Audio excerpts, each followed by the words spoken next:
All right, today's video lesson is on Chapter 1, Lesson 6, and it's about relations. If you don't normally take notes during these videos, I would say today is a day you should take a lot of notes because there's a lot of vocabulary and just a lot of stuff. This is a jam-packed lesson, so it's about relations. And what is a relation? A relation is a whole bunch of ordered pairs. And I think it's a good time to review what does that mean. What are ordered pairs? You've seen this in 7th grade, but I think it's just a good time to review. All right, so ordered pairs, they look like this. They have parentheses, they have a comma, they have two numbers in the middle, and it's like a location. It's a dot that would be over on this coordinate plane, and this is the location for that dot. This is the location for that dot.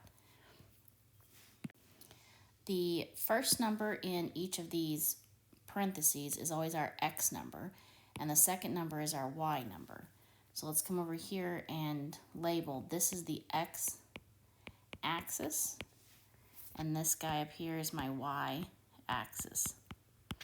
Another way of thinking of it is X travels sideways, Y travels up and down.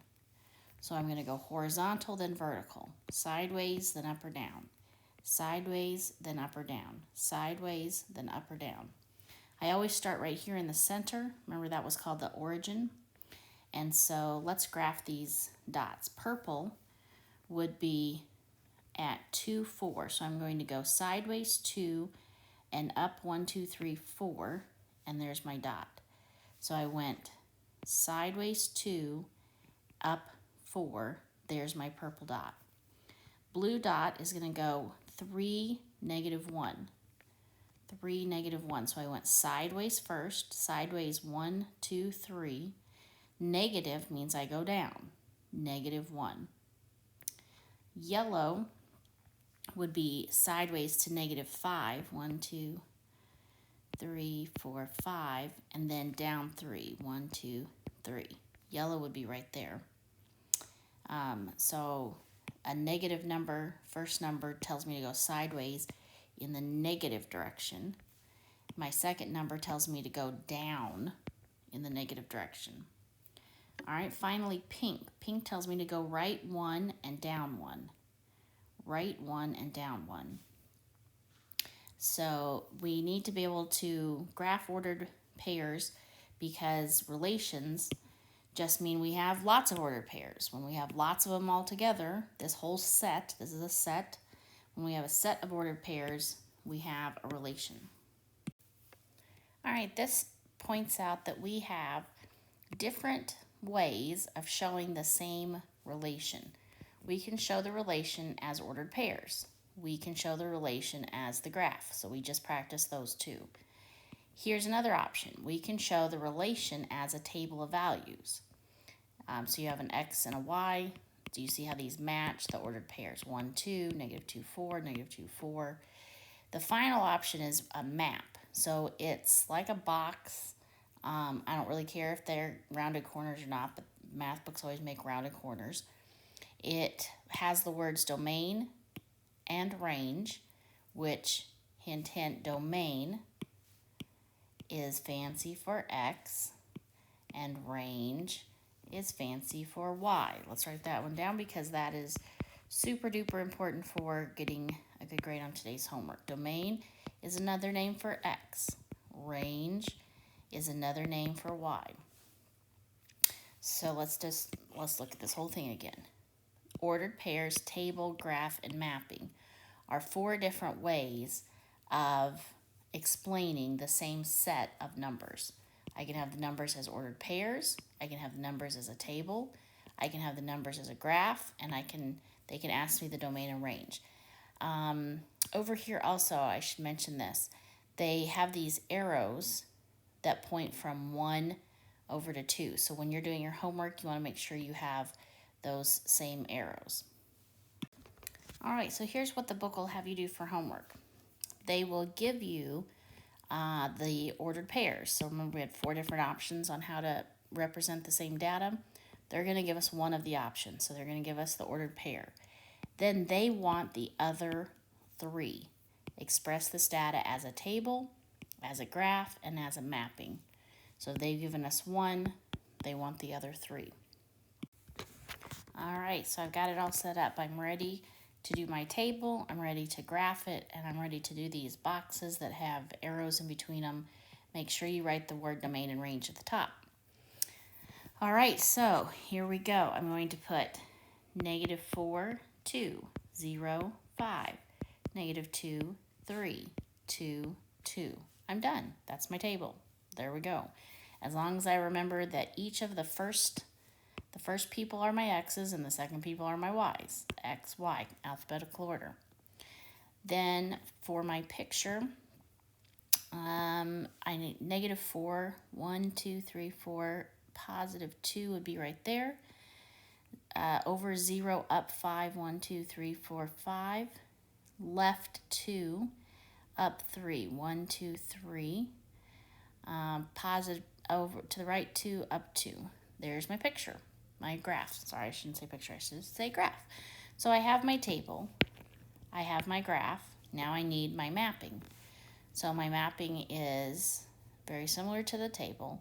I write -4, 0, -2, 2.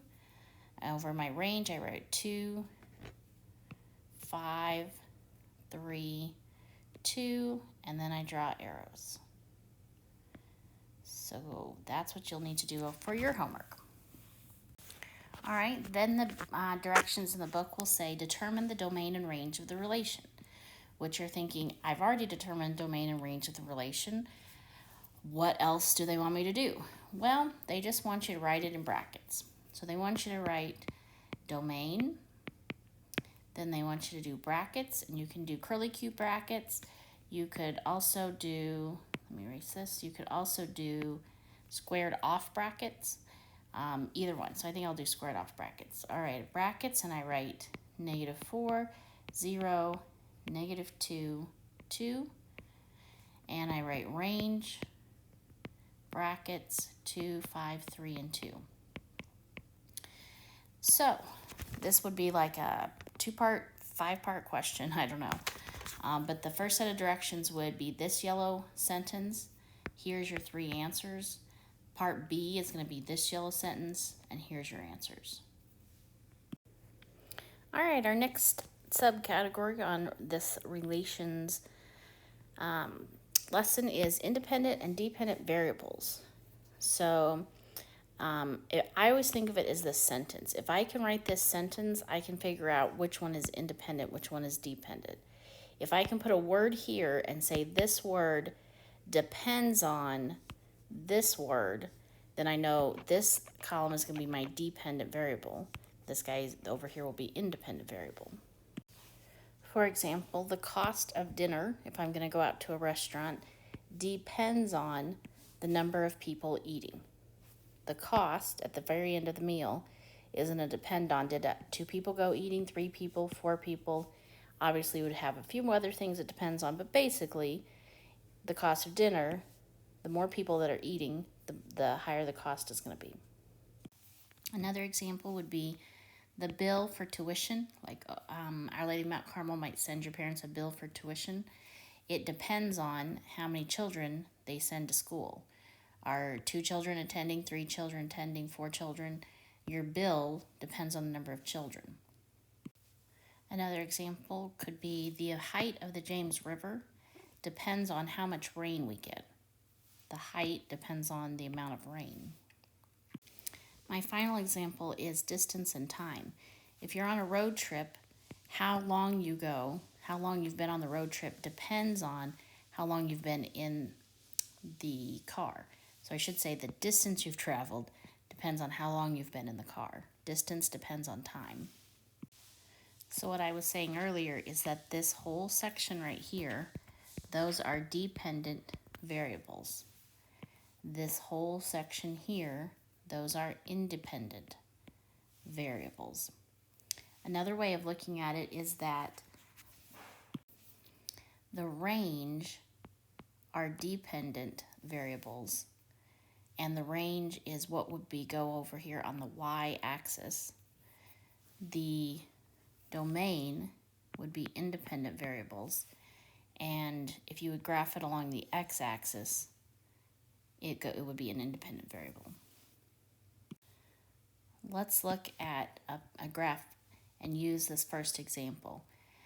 I would write down the number of people going to dinner.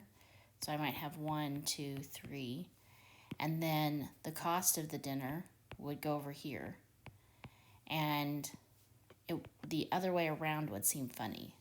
The number of people, first we would say, do we have 1 person, 2 people, 3 people, and then we would figure out how much money we have.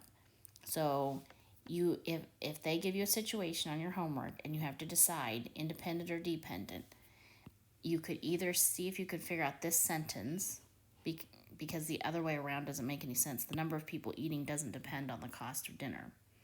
So if you can write it correctly, or maybe you think of a graph and you think, what would the graph look like? Would people go here or would people go here? Does money usually go here? Does money usually go there? Independent variables are on the x-axis, dependent variables are on the y-axis. Independent is domain, dependent is range.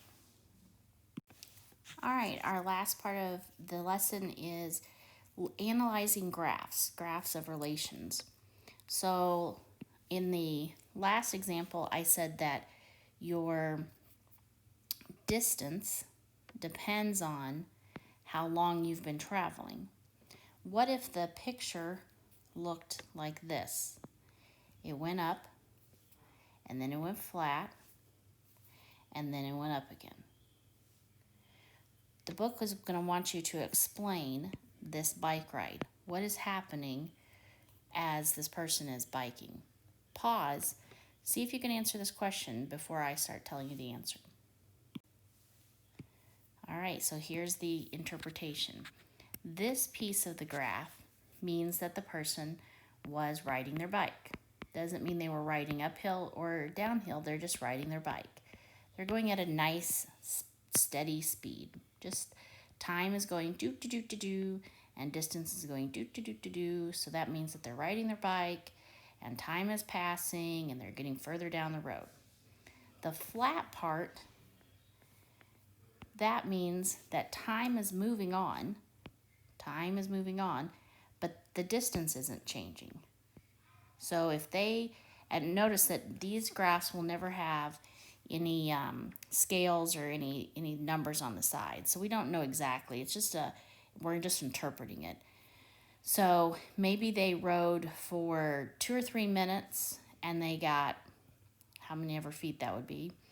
But the feet don't change, but time is changing. So that means that they got off their bike.